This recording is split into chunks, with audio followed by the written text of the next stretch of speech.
बात है आउटसोर्स के धरने की। देखिए, आउटसोर्स कर्मचारियों ने आज चौड़ा मैदान में धरना दिया और ये वेतन वृद्धि की मांग उठा रहे हैं, स्थायी पॉलिसी बनाने की मांग कर रहे हैं। अभी इनका कहना है कि कईयों को 12 से 15 साल हो गए हैं, लेकिन इनका कुछ नहीं हो रहा। 35,000 से ज्यादा लोग कर्मचारी काम कर रहे हैं। जिन्होंने कोविड में जान खतरे में डाली थी, उनको सरकार ने निकाल दिया, उनका भी अभी शोषण हुआ उसके बाद। और इनको जो पैसे मिलते हैं वो भी कम है। अभी जो बजट में वृद्धि की गई है वो भी बहुत कम है।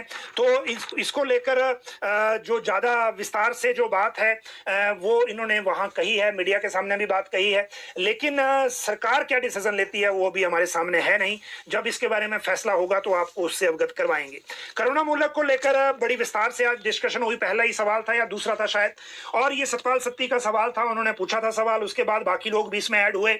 लेकिन पता ये चला कि अभी तक 1839 केस लंबित हैं और 2524 केस रिजेक्ट हो चुके हैं।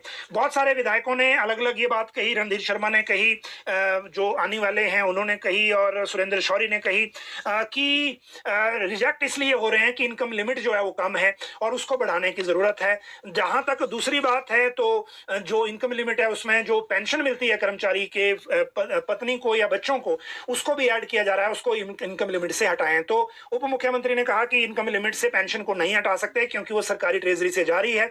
जहां तक बात है इसकी रिपोर्ट कब आएगी, तो इसके बारे में उप मुख्यमंत्री ने कहा कि इनकी जो कैबिनेट सब कमेटी है वो रोहित ठाकुर जो शिक्षा मंत्री हैं उनकी अध्यक्षता में काम कर रही है। बड़ी जल्दी वो अपना रिपोर्ट देने वाली है।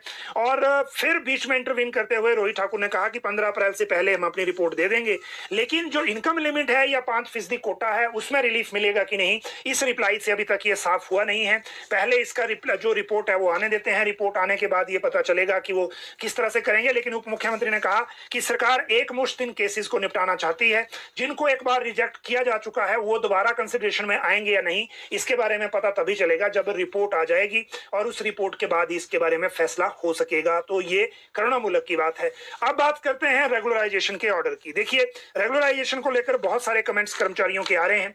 तो अभी तक की जो स्थिति है वो मैं आपको बता रहा हूं, और वो स्थिति ये है कि रेगुलराइजेशन का प्रोसेस शुरू करने के लिए, मतलब डॉक्यूमेंटेशन शुरू करने के लिए अलग से नोटिफिकेशन की जरूरत नहीं थी। और वो जो पहले की जो एक नोटिफिकेशन है शायद दिसंबर महीने की या किसी महीने की है पीछे, जो पर्सनल की वेबसाइट पे है, उसी से वो प्रोसेस शुरू होना था। बहुत सारे विभागों ने वो कर दिया है।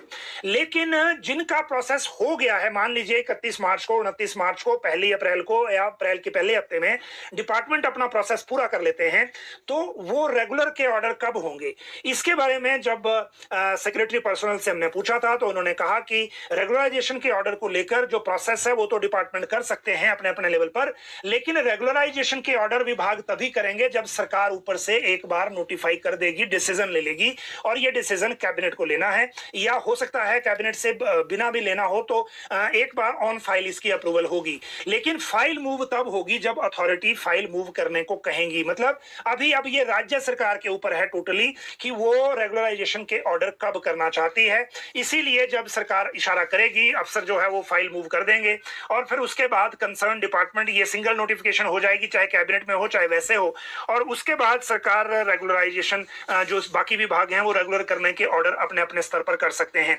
अब इसमें विधानसभा सत्र के बाद या दौरान अगर जो जिन विभागों में ज्यादा कर्मचारी हैं वो अपना ऑर्डर अगर टाइमली कराना चाहते हैं तो वो सरकार से मिलकर बात भी कर सकते हैं।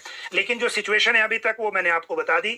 डॉक्यूमेंटेशन के लिए अलग से नोटिफिकेशन की जरूरत नहीं थी, लेकिन रेगुलर ऑर्डर करने के लिए नोटिफिकेशन की जरूरत है, और वो जब तक कार्मिक विभाग नहीं करेगा कोई विभाग नहीं कर पाएगा।